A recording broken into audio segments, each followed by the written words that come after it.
let me call on them 18 kargador. The people using them portray them as heroes. Na itong 18 kargador, bayani daw po sila. Sino ba itong 18 kargador ng mga maleta? We cannot simply bring in people sa Blue Ribbon Committee na nag-aakusa na mabibigat na paratang nang hindi man lang nalalaman kung karapat-dapat pa sila paniwalaan. Hey guys, we are so back. OMG, ang tagal kong hindi dumaldal dito, no? And in 2 weeks, binonggahan ang political circus sa Pilipinas. Grabe. Hindi na talaga ako magugulat kung isang araw, may sariling theme song na ang Senado ng Pilipinas. Kasi, parang teleserye na talaga ang nangyayari, you know? May bida. May kontrabida, di ba? May walkout, may hearing, may counter-hearing, may legitimate, may fake, may mga senador na imbis na hanapin ang katotohanan, no, parang mas busy pa magbigay ng kung ano-anong pangalan, mga nickname, para mag-trending online. And today, pag-uusapan natin si Senator Raffy Tulfo. Yes! Raffy Tulfo! Sa video na ito, tinawag niya ang 18 alleged witnesses na 18 kargador. 18 kargador. Harsh mo naman, Senator. Kargador daw. Kasi nagkakarga nga daw naman sila ng maleta. Okay. So, sige. So, let's talk about that today, okay? Pero, may tanong ako sa inyo. Ito ba talaga ang dapat ginagawa ng isang senador? Mang-mock, magtawag ng kung ano-ano, mang-asar, tawagin sila ng kargador or whatsoever. O dapat ba ang ginagawa ng senador ay harapin ang aligasyon, himayin ang ebidensya, at sagutin ang issue ng direkta? Kasi to be honest, dati gustong-gusto ko talaga yung Tulfo in action. Marami silang natutulungan, di ba? Maraming ordinaryong Pilipino ang walang boses, walang abogado, walang koneksyon, at doon sila lumalapit agad. Kasi pakiramdam nila, may makikinig sa kanila, may handang tumulong para sa kanila. Pero god damn, man! God damn. Ito ba ang aasahan sa inyo? Ito ba? Kung ang pinag-uusapan ay maletang puno raw ng pera, flood control funds at bilyon-bilyong piso ng bayan, bakit ang unang atake ay pangalan ng isang kargador? 18 kargador. Bakit hindi ang tanong ay nasaan ang pera? 'Di ba? Sino ang nagutos? Sino ang tumanggap? Nasaan ang CCTV? Nasaan ang phone records? Nasaan ang affidavits?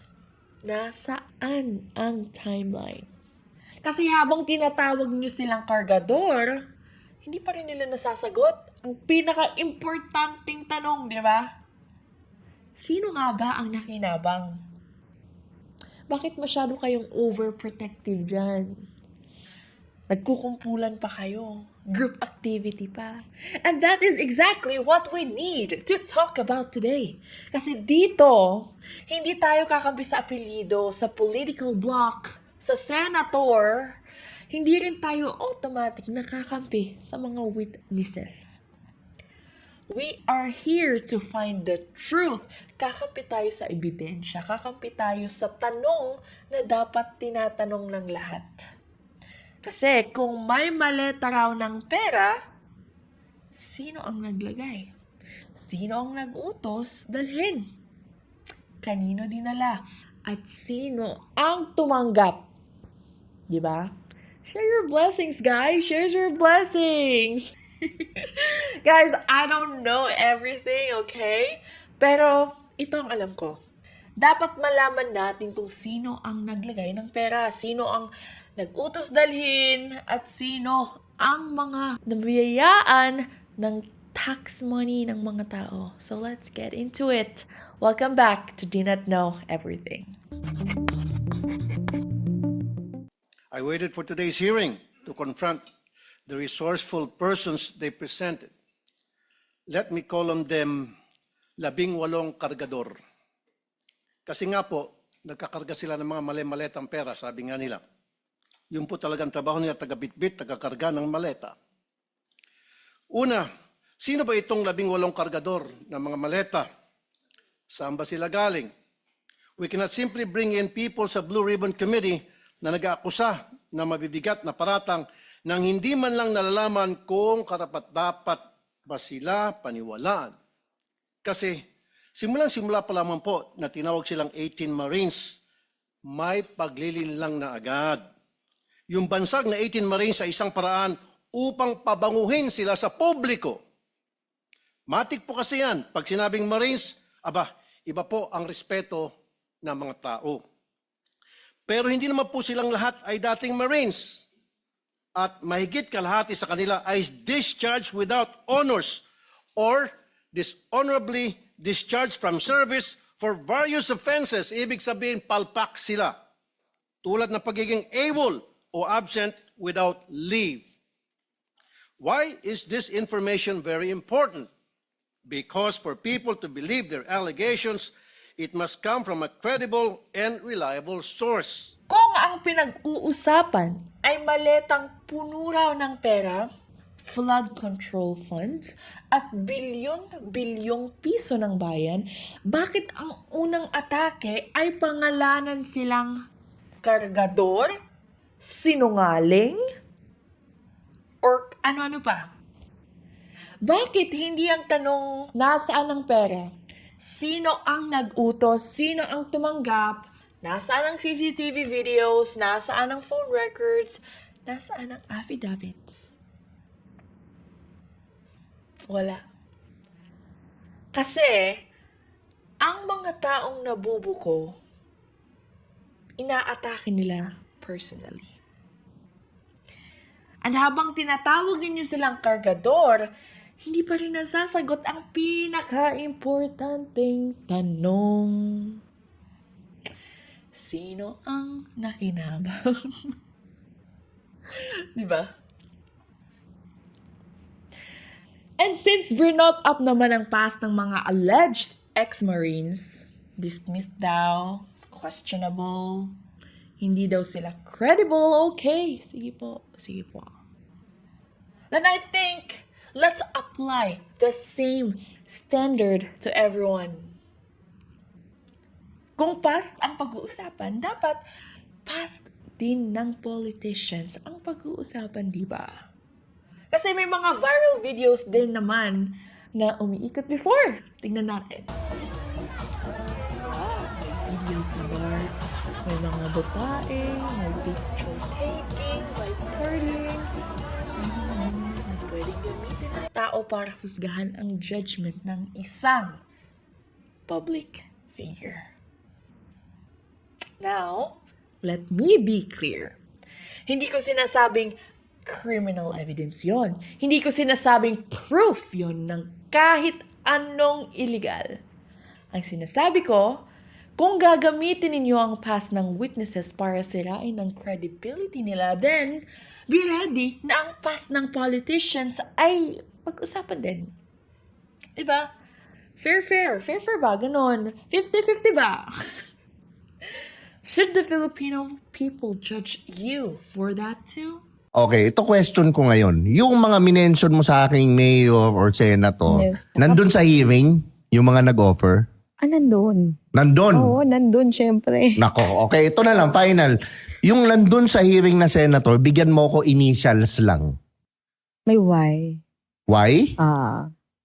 Tapos ano yung last name? Hala, ang hirap na ito. Kinakabahan Hindi, first ako. letter ng first name. O, sige. First letter. First name. R. R. Last name. Hala, wag na. First letter ng last name. First letter ng last. O, sige. Wag first letter. Last letter ng last Last name. letter. R ang first name, di ba? Opo. O. Last letter ng last name. F na lang. Ha? F. F ang last name. Opo. Yun ang last letter, yung elf? Hindi. Second, pangalawa. Pangalawa. Pangalawang letter ng last name. Opo. Come on, Mr. Rapi Tulfo. Huwag natin gawing selective ang morality. Hindi pwedeng kapag witness, tingnan natin ang past nila. 'Di ba? Pero, kapag politician naman, move on na. It's not important. Hindi pa siya senador at that time. It does not matter.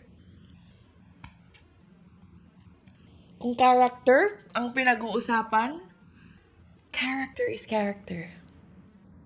So, kung credibility ang pinag-uusapan naman natin dito, credibility is credibility. They showed all the evidence, diba? So kung past behavior can be used to question a witness, then past behavior can also be used to question a politician. You cannot have two standards. Hindi pwedeng ang ordinaryong tao lang ang sisilipin. Hindi pwedeng ang witness lang ang hahanapan ng baho. Diba? It's a double standard, Mr. Rafi Tulfo. Hindi pwedeng ang maliit na tao lang i-cross-examine sa public. Dapat patas. Same standard and same accountability. Make it make sense. Come on. And now for all that photos, the videos, the claims, and statements na ipinakita or pinag-uusapan sa public, hindi pwedeng ang sagot lang ay insulto. Hindi naman pwedeng ganon. Idol? Hindi pwedeng kargador lang. Idol? Kung mali sila, prove it. Idol? Kung nagsisinungaling sila, expose them. Idol? Kung may inconsistency, ilabas. Kung may ebidensya kayo na false ang claims nila, then show it. Idol? Pero huwag niyong gawing comedy ang corruption allegation. Because if public money is involved, this is not entertainment anymore. This is not a joke at all. This is the people's money. People using them portray them as heroes. God damn. Sabi nga ng isa sa mga senador na dumalo nung araw na yon, bayani daw po sila. Pero nakakaya naman po sila sa iba nating mga bayani. Na itong 18 kargador na ilang taon nagtrabaho kay Saldico, may 7 years at 9 years at nagbitbit daw, sabi nila, ng sangkatutak ng maleta ng pera. At bigla na lang tinubuan ng konsensya at ngayon ay naninira ng buhay ng mga inosenteng tao, ay tatawagin nating bayani. Pasensya na. Hindi ako papayag na matabi ang mga sinungaling nito kila Jose Rizal, Andres Bonifacio at mga dakila nating OFWs. And you know what? Huwag niyo nang masyadong ibinibida ang OFWs kapag convenient lang sa inyo. We call them heroes. Diba? Kasi wala kaming automatic trust sa inyo eh. Hindi porket sinabi ninyo ang salitang OFW, mahal na namin kayo. Hindi po. Hindi porket sinabi ninyo na para sa mga kababayan natin abroad, paniwala na agad kami. Na-touch na ba kami? Hindi porket nagpa-picture kayo sa airport, champion na kayo ng overseas Filipinos. No. Kaming mga nasa abroad, ha? Kinig kayo, we are watching. Hindi kami bulag. Actually, now I kinda get it. Kaya pala, ang lakas ng push sa mga OFWs. Kaya pala, gustong-gustong kunin ang trust ng mga Pilipino abroad. Kasi malaking audience yan. Malaking influence yan. Malaking political network yan. Mahigit 2 million ang OFWs based on official statistics. And kahit hindi lahat registered voters, so huwag tayong magpanggap na maliit ang influence niyan. Ang isang OFW, hindi lang isang tao ang naaabot, okay? Isipin mo, may pamilya sa Pilipinas, may magulang, asawa, kapatid, anak, may mga pinadadalhan, may mga taong nakikinig sa mga opinion niya.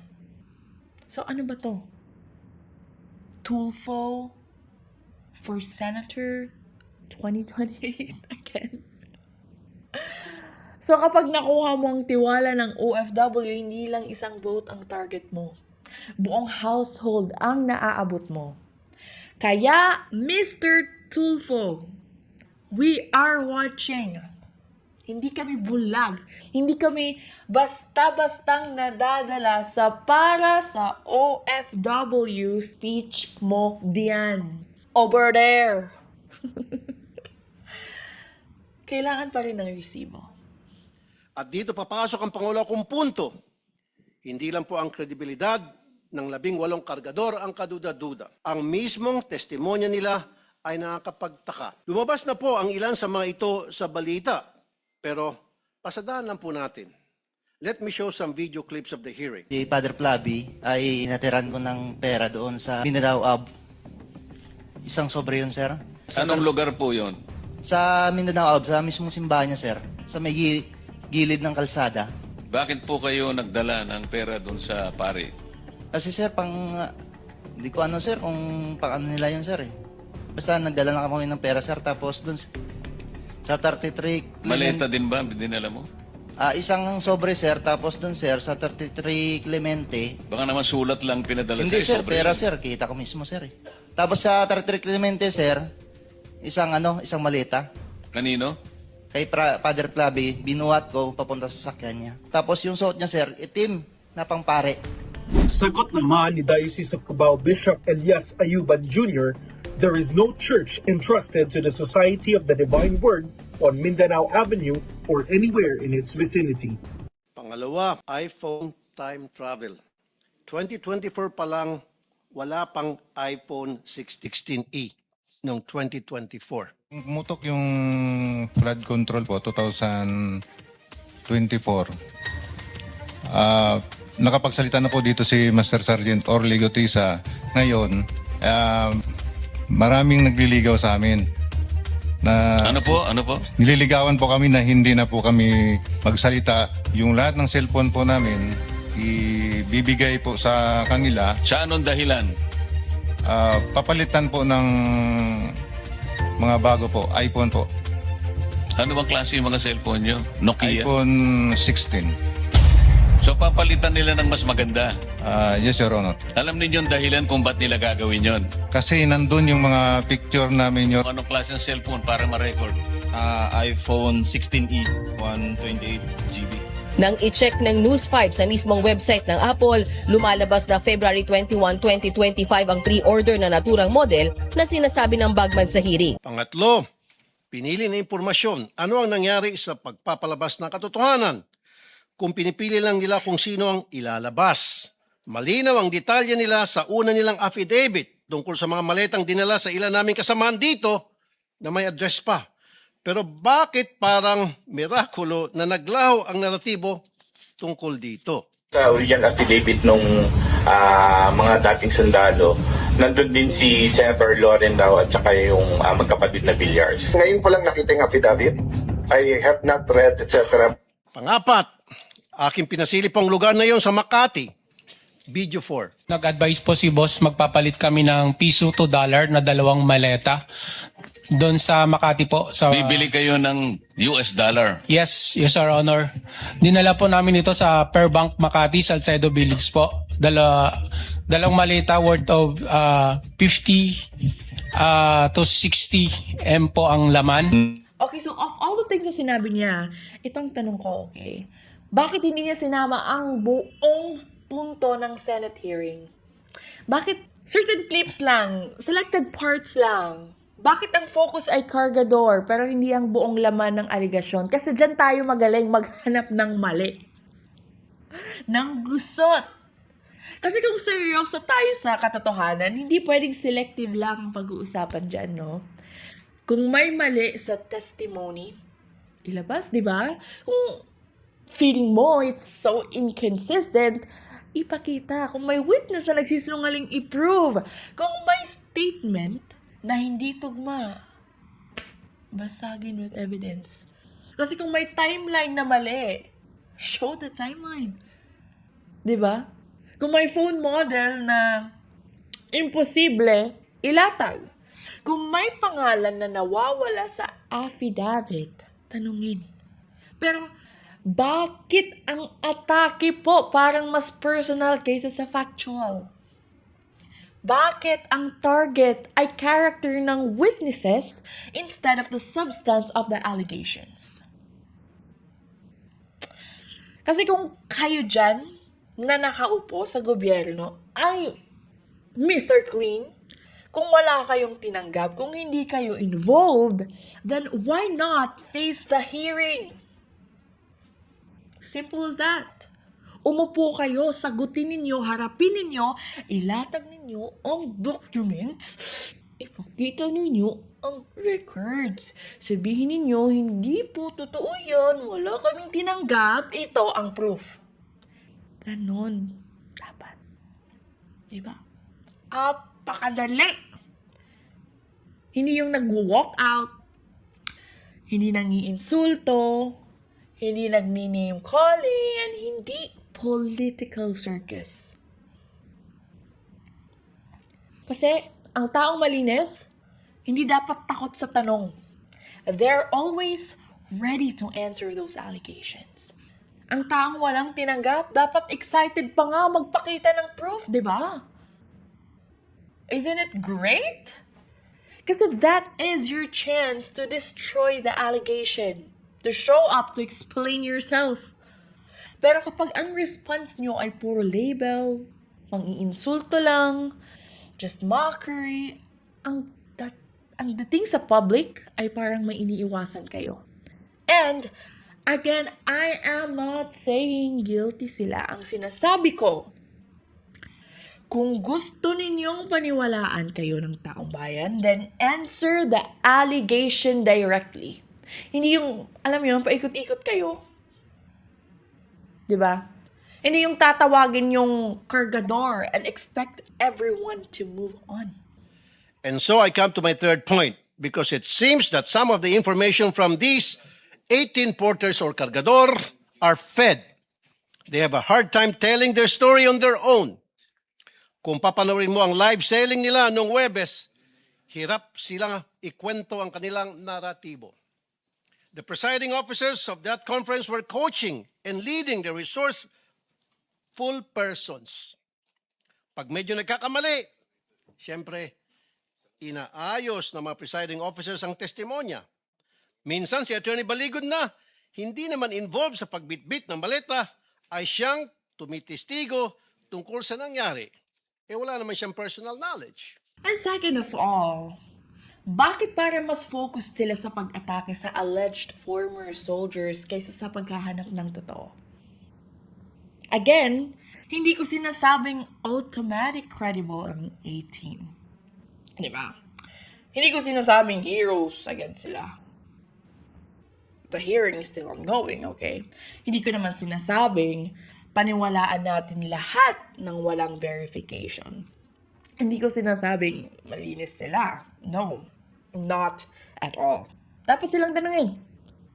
Everyone should be cross-examined, find the evidence, check kung sino ba talaga ang 18 Marines. Some of them may not be Marines, soldiers, whatever. Dapat i-check, di ba? Kung sino ang dismissed, sino yung dating bodyguard. Alam ko, may drivers eh. Dapat i-check ang affidavit, CCTV, phone records, pictures, documents, at timeline, everything. Di ba? Pero hindi ibig sabihin na dahil questionable ang messenger, false na agad ang message. doesn't work like that. Sa corruption cases, sino ba usually ang nakakakita ng kalakaran? Hindi naman usually ang perfect person, 'di ba? Minsan, si driver. Minsan, yung aide. Minsan, bodyguard, 'di ba? Minsan, messenger. Minsan, kargador nga. Kasi sila ang nasa loob. Sila ang nagbubukas ng pinto. Sila ang nagbubuhat ng bag. Sila ang naghihintay sa hallway. Sila ang nakakakita kung kanino dinadala at sila ang nakakarinig ng utos. Kaya, yes, question them. Pero, huwag silang bastusin agad. Don't discredit them. Alam niyo ang dapat niyong gawin? Kunin ang ebidensya, i-verify ang kwento, at sundan ang pera. Because the issue is not just who carried the bag. Minsan, ang issue din dyan, yung NBI director. Di ba? The NBI director should ask sino ang nag-utos dalhin, kanino dinala ang bag, sino ang tumanggap, at bakit may pera raw sa bag in the first place. Dapat ganun ang tinatanong ng director of NBI. Hindi yung siya pa ang protector ng mga corrupt. What we are seeing now is a political circus. Mala teleserye. Nagkakampihan sila, di ba? May group activity, gano'n. May paandar, may drama, may walkout, may pa-threat, gano'n. May pa-apology. May mga senador, no, na parang mas concerned pa sa optics kaysa sa katotohanan. Ganon sila. Kasi nakatanggap ata. Allegedly. Pero anong nagpapala ng mga Pilipino?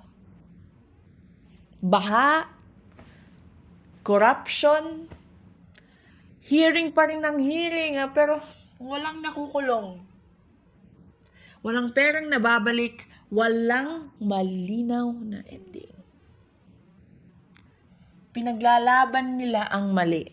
Dapat ang pinaglalaban nila yung katotohanan, di ba? Pero tingnan niyo sila, they are so focused of defending themselves na maging okay yung image nila, yung pangalan, yung political block nila, ego, ganon, yung apelido, surnames nila. Kasi tatakbo yung mga yan sa election 2028. Alam niyo na ha, yung mga yan, hindi dapat iboto sa 2028. Kasi kung totoo ang aligasyon, this is massive. Kung may public funds na ginawang maleta ng pera, that is robbery against the Filipino people. Pero, kung fake naman ang allegations, then expose it properly. Stop mocking. We're too professional for that. Hindi sa insulto. Expose it with evidence. Show the documents. Show the contradictions. Show the timeline. Show why the testimony cannot be trusted at all. That is how serious people respond. Yes. Now you know. Hindi yung gagawin mong punchline ng witnesses. Tapos na ang usapan. So today, hindi tayo kakampi sa 18 agad. Hindi rin tayo kakampi sa mga senador agad. Kakampi tayo sa ebidensya. Because if the 18 are lying, might as well expose them. But if they are telling the truth, then every single person who received the money from flood control corruption should be named, charged, removed from power, and held accountable. No family name protection at all. We are far from that. No political shield, no idol immunity. Okay? Ganon. We should be fair and we want the truth. The bottom line here is, kung nagsisinungaling nga naman ng 18, di ba? Dapat kasuhan nyo. Kung hindi tamang mga ebidensya, kasuhan agad. Pero kung totoo naman ang sinasabi nila, kung may mali-malitang puno ng pera, mga funds na ginawang kickback, kung may mga public officials na tumanggap, then hindi sapat ang tawagin silang kargador. So, guys, I want to know, tama ba si Mr. Idol Raffy Tulfo? Natawagin silang kargador or dapat bang mas seryosohin muna ang allegations bago sila gawing comedy? And please, wag fan behavior. Let's be specific. Anong ebidensya ang gusto ninyong makita? And before you go, support the channel by checking out my official Dina Know Everything merch. Yan. Kung pagod ka na rin sa Trust Me Bro politics, kung araw-araw mong sinasabi na make it make sense, this merch is for ya. So check out the Make It Make Sense collection and the Do Not Know Everything designs in my website. Again, that's DNotKnowEverything.com. Use code D2026 for 10% discount on your first purchase. Wear the message, support the channel, and help me keep making these breakdowns. This is D Not Know Everything, and I'll see you in my next one. Bye.